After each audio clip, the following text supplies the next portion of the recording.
vento da cota cortava como um sabre de cavalaria através da pradaria. Mas dentro da encosta, Silas Garrett sentia apenas um sussurro de frio. Eles estão observando novamente, Ada disse silenciosamente, não levantando o olhar da massa de pão que ela estava amassando em sua áspera mesa de tábuas.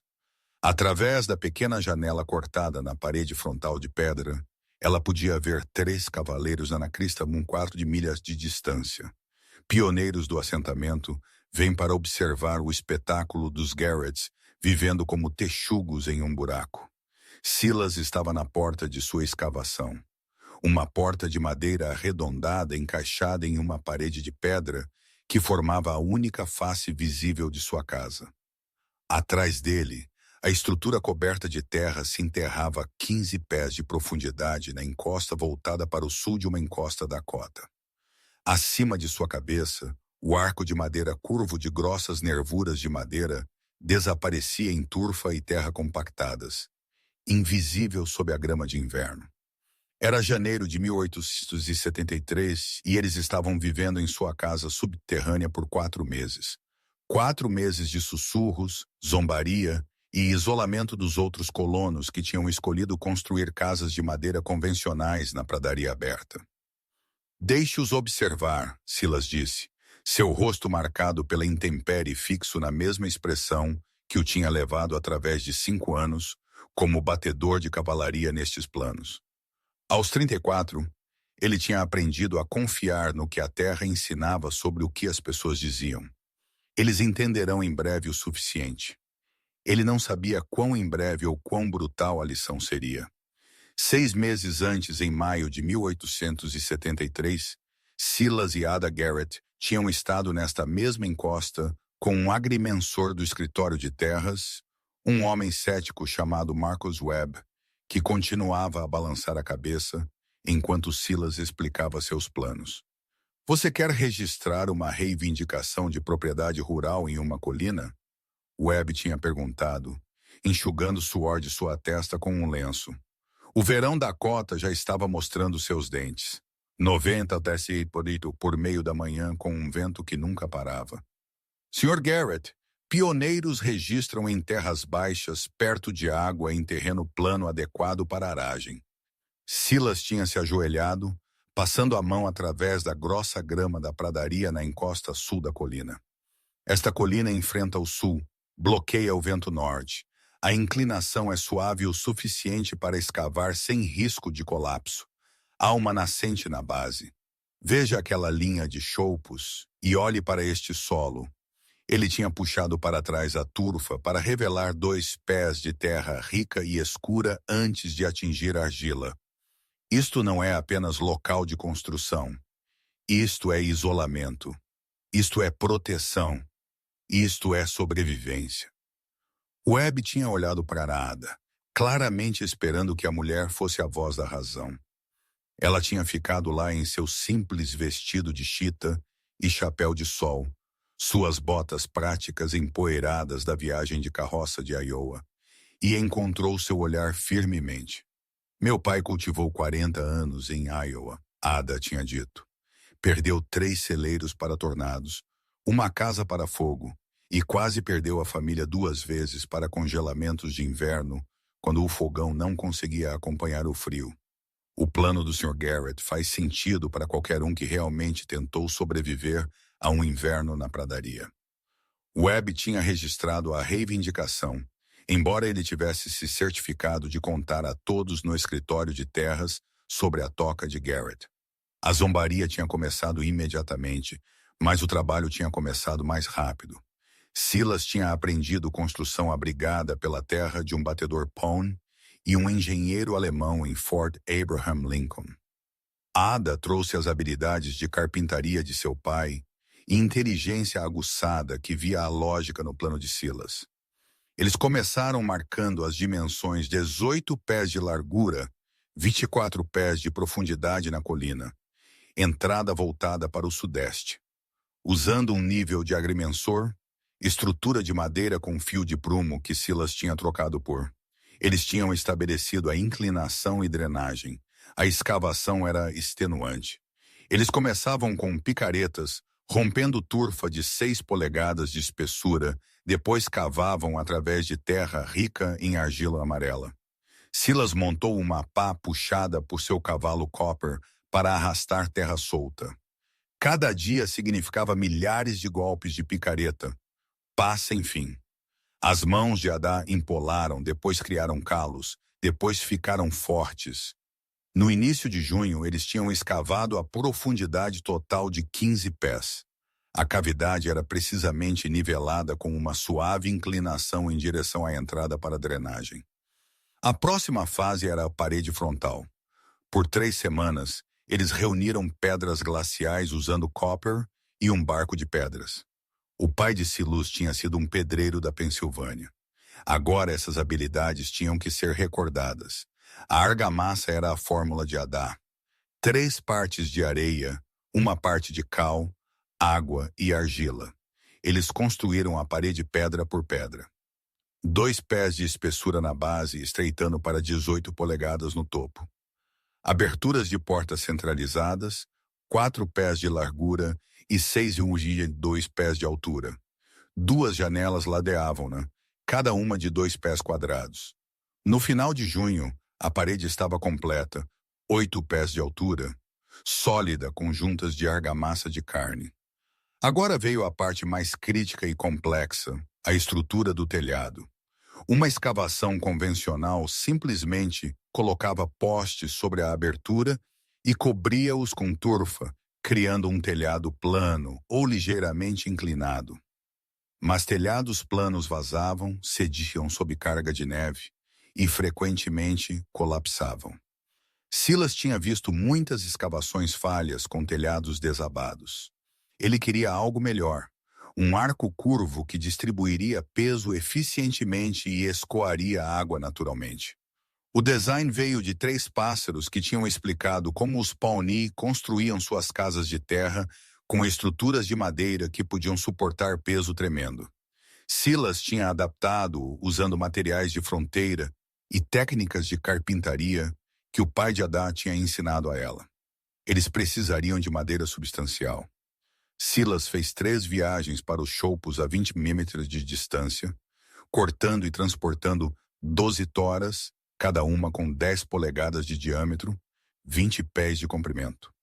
De volta para casa, eles cortaram cada tora ao meio no comprimento, criando 24 madeiras semi-redondas.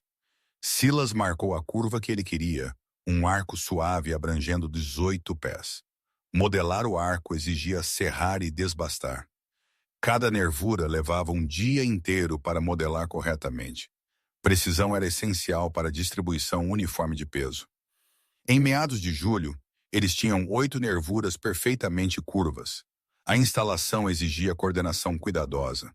Eles tinham colocado postes de suporte ao longo da linha central, com um poste de cumieira no topo.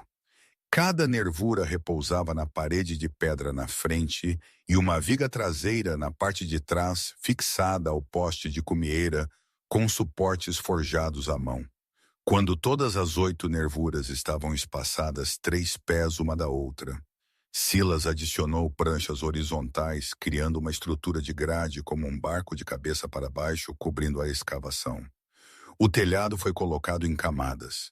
Primeiro, pranchas cortadas grosseiramente perpendiculares às nervuras, lacunas calafetadas com argila e grama. Sobre isso, papel alcatroado para a impermeabilização, folhas sobrepostas cuidadosamente, depois camada de turfa de 12 polegadas de espessura, os pedaços de turfa da pradaria que eles tinham salvo colocados com a grama para cima, raízes ainda vivas para criar um telhado vivo. Finalmente, mais 2 pés de terra solta inclinada para a drenagem. Quando terminado, o telhado era invisível de 50 jardas, parecendo encosta natural. A chaminé exigiu atenção especial. Tubo de fogão de metal preto do fogão através de todas as camadas do telhado, até o pico do arco com montagem de chapa metálica e argila, prevenindo infiltração de fogo e água. No início de agosto, a estrutura estava fechada. Agora veio o acabamento interior. O chão era de terra batida, mas Silas tinha coberto-o com uma camada de pedras planas que eles tinham reunido e assentado na areia, criando uma superfície razoavelmente nivelada e limpa. As paredes de terra foram rebocadas com uma mistura de argila e cal, depois caiadas usando tinta de cal. Isto iluminou o interior significativamente e ajudou com o controle de umidade. A porta foi construída de pranchas compradas em Yankton, grossas tábuas de pinho unidas com ripas de sarrafo e escoras diagonais penduradas em dobradiças de ferro pesadas. Era arredondada no topo para caber na abertura em arco que Silas tinha cortado na parede de pedra. As janelas eram cobertas com papel oleado esticado em molduras de madeira. Vidro era muito caro e, além disso, grandes painéis nunca sobreviveriam à viagem de carroça de Yankton. Dentro, Silas construiu móveis básicos, uma estrutura de cama que podia ser ajustada com corda, e um colchão de palha, uma mesa de pranchas trabalhadas, 2 cadeiras simples, prateleiras ao longo das paredes para armazenamento. Na parte de trás da escavação, ele tinha escavado um nicho adicional na encosta, uma adega onde a temperatura ficaria ainda mais fresca, perfeita para armazenar vegetais, leite, manteiga e carne. O fogão chegou em meados de agosto, transportado de Yankton, em pedaços e montado dentro. Era um pequeno modelo de ferro fundido com 4 superfícies de cozimento em cima e uma caixa de forno ao lado. Caro 22 bois, que levou uma porção significativa de suas economias, mas absolutamente essencial.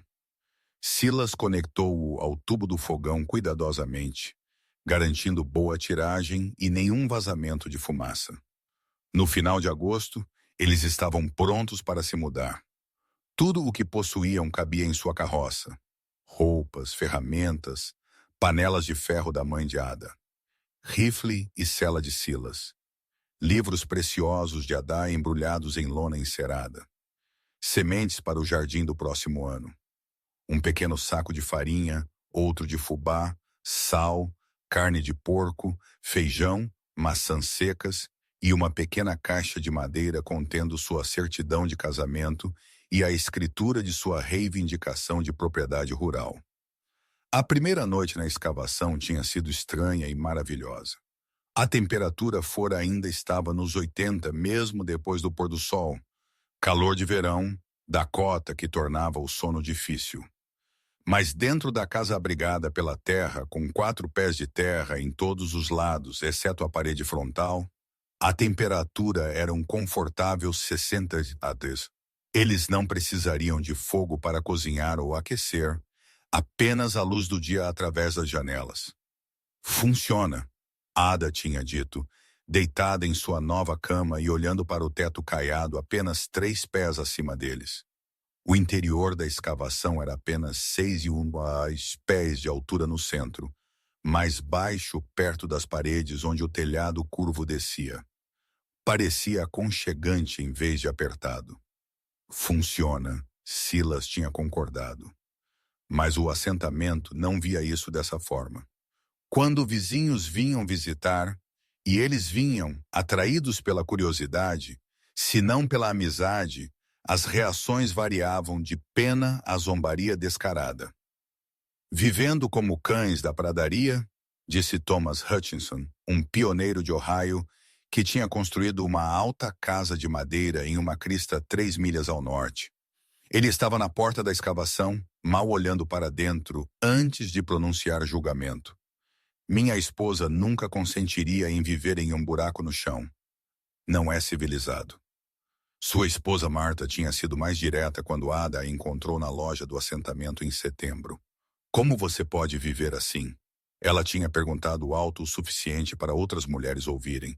Nenhuma janela adequada, quase nenhuma luz, cavando na terra como animais. E o cheiro, terra e umidade e fumaça tudo misturado. Você não tem nenhum orgulho? Ada tinha encontrado seu olhar firmemente. Orgulho não te mantém aquecido em janeiro quando o vento está soprando 40 milhas por hora e está a 20 abaixo. Orgulho não reduz suas necessidades de lenha em 3, 4. Orgulho não salvará sua família se sua casa de madeira pegar fogo de um fogão superaquecido. Mas o dano estava feito. Os Garretts foram marcados como estranhos, primitivos, provavelmente um pouco tocados na cabeça. Convites para encontros sociais pararam de vir. O pregador itinerante, quando ele visitou em outubro, fez questão de discutir como Deus deu aos humanos domínio sobre a terra. Não os instruiu a se enterrar nela como bestas. Através de tudo isso, Silas e Ada trabalharam sua reivindicação. Eles tinham plantado um jardim tardio em um pequeno terreno perto da nascente. Batatas, nabos, cenouras, cebolas, todos vegetais que podiam ser armazenados na adega de raízes durante o inverno. Silas tinha cortado e empilhado 4 cordas de lenha, embora eles precisassem de muito menos do que pioneiros convencionais. Ele tinha caçado veados e antílopes, defumando a carne sobre uma fogueira fora da escavação. Ada tinha trocado ovos de suas 6 galinhas mantidas em um pequeno galinheiro anexado à parte de trás da escavação, compartilhando o calor da terra por farinha e açúcar na loja do assentamento. Conforme setembro virou outubro e outubro virou novembro, eles tinham observado outros pioneiros se apressarem para se preparar para o inverno. Casas de madeira brotavam camadas adicionais de papel alcatroado em suas paredes. Celeiros eram recheados com feno. Massivas pilhas de madeira cresciam ao lado de cada propriedade rural. Uma casa de madeira na pradaria aberta precisava de 12 a 15 cordas de madeira para passar por um inverno Dakota. Uma quantidade impressionante de trabalho para cortar, transportar, rachar e empilhar. Os Garretts precisavam talvez de 4 cordas, e isso era ser generoso.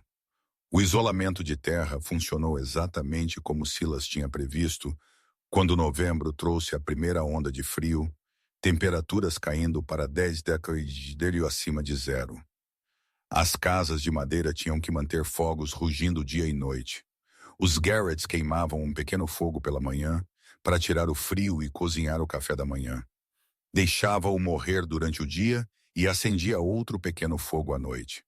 A terra ao redor deles moderava em temperatura, prevenindo que o frio extremo penetrasse. "Vocês não congelam lá dentro?" Um vizinho perguntou no final de novembro. Preocupação genuína em sua voz. Ele tinha estado queimando madeira a uma taxa alarmante, já esgotando 1/3 de seu suprimento de inverno. "Estamos confortáveis", Silas tinha respondido. 55 a 60 dentro, mesmo quando está abaixo de zero fora. A terra retém calor. O vizinho tinha balançado a cabeça, claramente não acreditando, e partiu a cavalo para cortar mais madeira. Dezembro trouxe neves mais pesadas e temperaturas mais frias.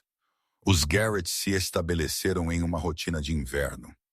Silas acordava antes do amanhecer, acendia um pequeno fogo no fogão e preparava um café da manhã simples enquanto Ada descia de sua cama.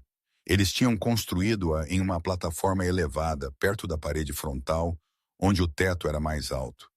Depois do café da manhã, Silas cuidava de Copper no pequeno estábulo que eles tinham construído contra a encosta perto da escavação, alimentava as galinhas, verificava suas armadilhas para coelhos. Ada gerenciava a casa, cozinhando, remendando, lendo de sua pequena biblioteca de livros, planejando para a primavera. Noites eram passadas à luz de lâmpada. Eles tinham 2 lâmpadas de querosene, preciosas e cuidadosamente racionadas. Ada lia em voz alta, ou eles discutiam planos para expandir sua propriedade rural. Silas queria construir um celeiro adequado no próximo verão. Ada queria uma janela de vidro real, apenas uma, voltada para o sudeste para pegar a luz da manhã. Eles estavam contentes, isolados, mas não solitários, aquecidos, enquanto outros lutavam. Mas eles sabiam que o verdadeiro teste ainda estava por vir. Invernos Dakota eram lendários por sua brutalidade, e veteranos no forte tinham avisado que este inverno parecia diferente. Os sinais estavam lá, pelo mais grosso nos coelhos, gansos voando para o sul mais cedo do que o normal, e uma inquietação no ar que falava de tempestades por vir. Em 11 de janeiro de 1873, o céu virou uma peculiar cor cinza amarelada que Silas reconheceu de seus dias de cavalaria. A temperatura era de 15 graus, não incomumente fria, mas o vento tinha mudado para o noroeste e estava aumentando constantemente. Tempestade vindo, ele disse a Ada no café da manhã. Grande uma. Eles passaram o dia em preparação frenética. Silas trouxe Copper para o estábulo e encheu o pequeno espaço com feno extra.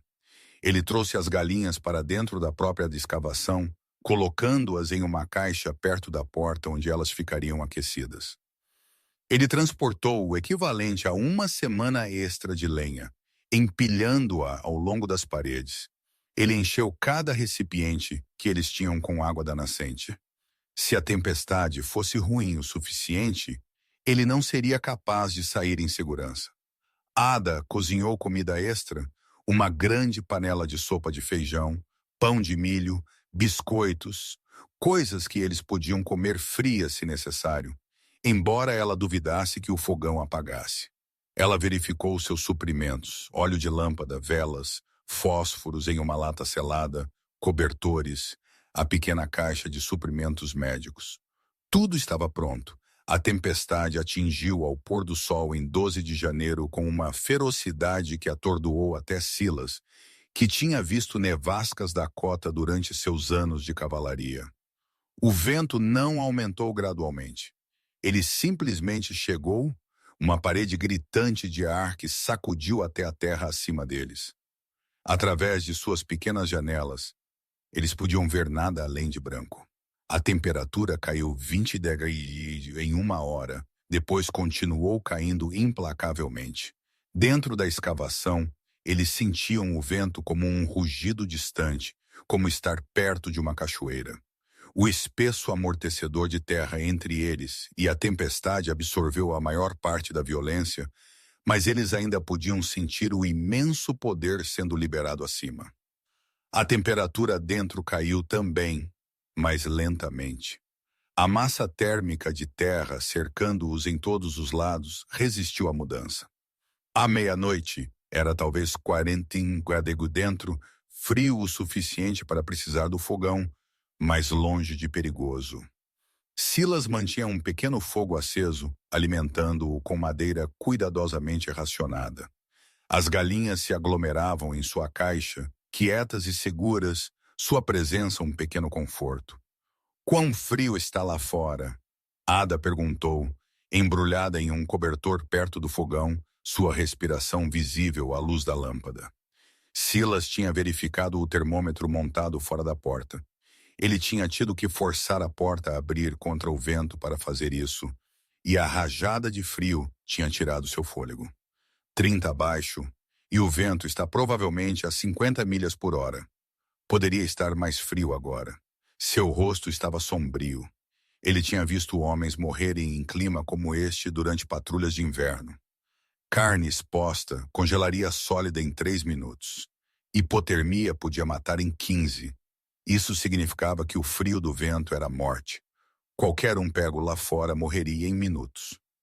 Mesmo dentro de uma estrutura mal isolada sem calor adequado, o frio podia matar lentamente, inexoravelmente, enquanto o calor corporal escoava para paredes e pisos congelados. Eles tentaram dormir, mas a violência da tempestade tornava isso difícil. A noite toda o vento gritou e uivou como uma coisa viva tentando devorar o mundo. Eles podiam ouvi-lo varrendo a pradaria acima deles, removendo neve solta e arremessando-a no vazio. Eles o sentiam tentando encontrar um caminho para dentro de seu abrigo, sondando cada fresta, cada fraqueza. Mas a terra aguentou. O arco de madeira curvo aguentou. A parede de pedra aguentou. As camadas de turfa e terra e madeira que Silas tinha tão cuidadosamente montado absorveram a fúria da tempestade e os mantiveram seguros. O segundo dia foi pior. A temperatura fora caiu para 40 abaixo de zero, mais frio do que Silas jamais tinha experimentado. O vento, Se alguma coisa tinha se intensificado, a visibilidade era zero absoluto. Silas abriu a porta ao meio-dia e mal podia ver 5 pés através da neve horizontal. Não estava mais caindo do céu. Era simplesmente parte do próprio ar. Umidade congelada, suspensa em vento gritante. O mundo tinha se tornado um vazio branco de vento gritante e frio matador. Um lugar onde nenhum humano podia sobreviver desprotegido por mais de alguns minutos. Dentro eles mantinham sua rotina o melhor que podiam. Pequenos fogos pela manhã para cozinhar o café da manhã e tirar o frio mais profundo deixavam o fogo morrer durante o dia, confiando em cobertores e no isolamento da terra. Outro pequeno fogo à noite para cozinhar e aquecer. A temperatura interior tinha caído para cerca de 42, desconfortável, exigindo camadas de roupa e cobertores, mas suportável. Eles comeram sopa de feijão e pão de milho. Ada leu em voz alta de mulherzinhas, sua voz firme apesar de sua ansiedade sobre vizinhos, sobre amigos, sobre todas as pessoas em casas de madeira lutando para se manter aquecidas. Eles esperaram e se preocuparam e eram gratos pela terra ao redor deles. No final do segundo dia, eles ouviram algo que cortou através até o rugido da tempestade. O som de alguém batendo desesperadamente em sua porta, punhos martelando contra a madeira com a urgência daqueles que enfrentam a morte. Silas agarrou seu rifle. Você nunca sabia a que desespero poderia levar uma pessoa. E abriu a porta. 2 figuras literalmente caíram na escavação. Tão incrustados com neve e gelo, eles eram mal reconhecíveis como humanos. Enquanto Ada bateu a porta atrás deles, Silas viu que eles eram vizinhos. Robert e Sarah Chen, pioneiros de 2 milhas a oeste, imigrantes chineses que tinham registrado uma reivindicação na primavera. Nossa casa, Robert ofegou, seu rosto cinza de queimaduras de frio. O fogão, ficamos sem lenha, muito frio. Sarah disse que ela se lembrou. Lembrou da fumaça de sua chaminé. Tivemos que tentar. Eles estavam ambos sofrendo de hipotermia e queimaduras de frio. Ada imediatamente começou os primeiros socorros, embrulhando-os em cobertores, dando-lhes sopa morna, não quente, para beber lentamente, verificando suas extremidades por queimaduras de frio sérias. Os dedos de Robert estavam enegrecidos nas pontas. Os pés de Sarah estavam em mau estado. Vocês andaram 2 milhas nisto? Silas perguntou, espantado que eles tivessem sobrevivido. Rastejaram parte disso? Sarah disse através de dentes batendo. Não podia ver nada. Apenas caminhamos para onde pensávamos que vocês estavam. Encontramos a colina correndo para ela. Sentimos ao longo até encontrarmos a porta. Eles tinham sido inacreditavelmente sortudos. Ou talvez não sorte. Desespero e determinação tinham os mantido em movimento quando parar teria significado a morte. A tempestade assolou durante o 3º dia. Os 4 deles se aglomeraram na escavação, racionando lenha, compartilhando comida. A temperatura interior era agora cerca de 40, fria o suficiente para ser desconfortável, mas com cobertores e calor corporal e o pequeno fogão, eles estavam sobrevivendo. Fora, o termômetro lia 42 abaixo de zero, com ventos que tinham que ser 60 milhas por hora ou mais. Finalmente, na manhã do 4º dia, 15 de janeiro, o vento começou a cair. Ao meio-dia era apenas uma forte brisa. A temperatura ainda estava 20 abaixo, mas o sol estava brilhando através de frestas nas nuvens. E pela primeira vez em 3 dias, eles podiam ver mais do que alguns pés. Silas abriu a porta para um mundo transformado. Neve tinha se acumulado 20 pés de altura em alguns lugares, enterrando completamente postes de cerca e pequenas estruturas. A pradaria era uma paisagem lunar de branco, esculpida em formas fantásticas pelo vento. E à distância ele podia ver fumaça subindo de apenas um punhado de chaminés. Preciso verificar os outros, ele disse. O que ele encontrou nos dias seguintes foi devastação. A alta casa de madeira de Thomas Hutchinson tinha queimado até o chão. A família tinha superaquecido seu fogão, tentando lutar contra o frio, e uma faísca da chaminé tinha acendido a madeira seca. Todos os 5 membros da família tinham congelado até a morte tentando alcançar a casa de um vizinho através da nevasca. Os Andersons, um jovem casal de Minnesota, tinham sido encontrados congelados em sua cama, seu fogão frio, sua pilha de lenha esgotada. Os Petersons, os Swensons, os O'Malley's, todos tinham sofrido mortes ou ferimentos graves. No total, 12 pessoas tinham morrido na área imediata. Muitos mais tinham queimaduras de frio sérias que lhes custaria dedos, artelhos ou pior. As casas de madeira que tinham sobrevivido estavam danificadas. Canos de água congelados estouraram. Telhados colapsaram sob o peso da neve. Famílias traumatizadas por 3 dias de luta pela sobrevivência em estruturas que não podiam protegê-las do frio. Mas a escavação dos Garretts tinha permanecido a 40 da Garden. Os Chens tinham sobrevivido, e quando a notícia se espalhou de como eles tinham resistido à tempestade, a atitude do assentamento mudou da noite para o dia. Marcus Webb, o agrimensor do escritório de terras que tinha zombado de seu plano 9 meses antes, estava entre os primeiros a chegar 3 dias depois que a tempestade finalmente cedeu. Ele subiu lentamente a cavalo, seu rosto mostrando o preço que a nevasca tinha cobrado. Olhos fundos, bochechas com queimaduras de frio, o olhar assombrado de um homem que tinha visto a morte de perto. Ele desmontou rigidamente e ficou olhando para a escavação, mal visível sob seu manto de neve e terra. Apenas a parede frontal de pedra e a porta e o fino fluxo de fumaça do tubo da chaminé mostrando que estava lá. Um refúgio em uma paisagem de morte. Sr. Garrett, ele disse, chapéu na mão, sua voz rouca. Eu lhes devo uma desculpa. Eu os chamei de tolos. Eu ri do seu plano. Eu disse às pessoas que vocês se arrependeriam de viver como texugos em um buraco. Ele fez uma pausa, engoliu em seco. Eu estava errado. Completamente errado. Minha própria casa. Quase congelamos. Queimamos toda a nossa madeira até o 2º dia, aglomerados debaixo de cada cobertor que possuíamos. Perdemos 2 dedos para queimaduras de frio tentando trazer mais lenha durante a tempestade. Ele levantou sua mão direita enfaixada. Os Hutchinsons estão todos mortos. Os Andersons, os Swensons, boas pessoas, famílias com crianças. Mortos porque construíram o que eu lhes disse para construir. Casas de madeira convencionais que não podiam protegê-los. Silas assentiu lentamente, não com triunfo, mas com tristeza. Nós nunca quisemos ser provados certos desta forma. Não, Webb concordou. Mas vocês estavam certos. E agora eu preciso aprender como vocês fizeram isso, porque vou me certificar que cada pioneiro que registrar uma reivindicação sabe que há outra forma de construir. Uma forma melhor.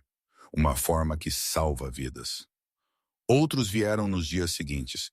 Famílias que tinham perdido entes queridos, buscando entender como os Garretts tinham sobrevivido. Pioneiros planejando reconstruir, querendo saber como construir melhor, como trabalhar com a terra em vez de impor ideias que não se encaixavam no brutal clima da Dakota. O pregador itinerante que tinha criticado sua escolha em outubro, agora estava em sua porta e chamou-a de providência que os guiou a construir com sabedoria, não orgulho. Até os comerciantes na cidade que tinham se divertido com a toca de Garrett agora faziam perguntas detalhadas sobre materiais e técnicas. Vendo uma oportunidade de negócio em ajudar outros a construir casas abrigadas pela terra, Silas e Ada compartilharam o que sabiam livremente. Eles explicaram os princípios. Isolamento de terra funciona porque solo 6 pés de profundidade mantém temperatura constante o ano todo. Orientação voltada para o sul captura sol de inverno, enquanto bloqueia ventos brutais do norte. Telhados de arco curvos distribuem peso eficientemente e previnem colapso. Massa térmica, os milhares de libras de terra cercando o espaço de vida, Absorve calor lentamente e o libera lentamente, moderando oscilações de temperatura que poderiam matar em uma estrutura convencional. Eles mostraram os detalhes da construção, a espessura da parede de pedra, o espaçamento das nervuras de madeira, a montagem do telhado em camadas. Eles deram medidas e técnicas.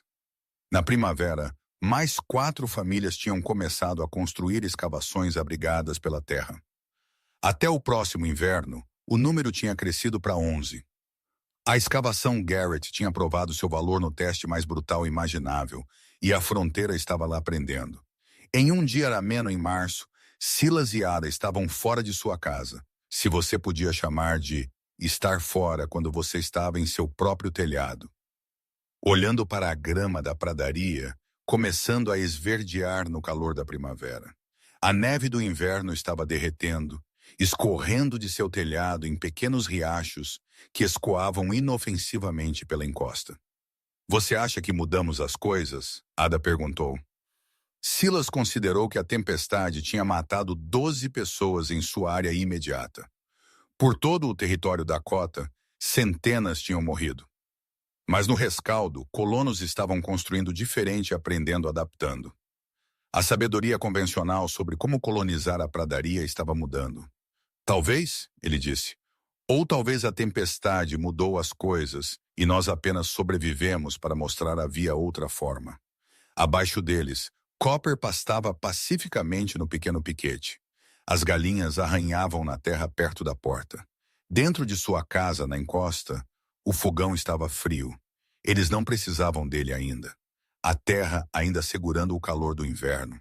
Chegado o verão, essa mesma terra os manteria frescos quando as temperaturas da superfície disparassem. Eles tinham construído algo que funcionava com a terra, em vez de tentar impor uma importante ideia do que uma casa deveria ser. Eles tinham suportado zombaria, isolamento e a pior tempestade que Dakota tinha atirado neles. Eles tinham salvo 2 vidas e provado que a sobrevivência na fronteira exigia adaptação, inteligência e a coragem de ser chamado de tolos. A escavação estava atrás deles, invisível para qualquer um que não soubesse onde procurar. Uma parede baixa de pedra, uma porta arredondada, um fino tubo de chaminé, tudo isso aninhado na encosta como se sempre tivesse estado lá. Ela ficaria por 30 anos antes que a família finalmente construísse uma casa maior por perto. E mesmo assim, eles mantiveram a escavação, usando-a para armazenamento, para abrigo durante tempestades, como um lembrete de sua primeira casa na pradaria Dakota. Algumas das outras escavações construídas naquele ano durariam ainda mais tempo. Algumas ainda estariam de pé, abandonadas, mas intactas, no próximo século. Testemunho silencioso para os pioneiros que tinham aprendido a construir, não contra a terra, mas com ela. Os Garretts desceram a encosta juntos, indo para a nascente onde as primeiras flores silvestres estavam começando a florescer. Atrás deles, sua casa escavada na terra, quente no inverno, fresca no verão. Prova que às vezes a sabedoria significa fazer o que outros chamam de loucura. O vento da pradaria soprou através da grama em seu telhado, e para qualquer um que passasse parecia apenas outra encosta, o que era exatamente o ponto.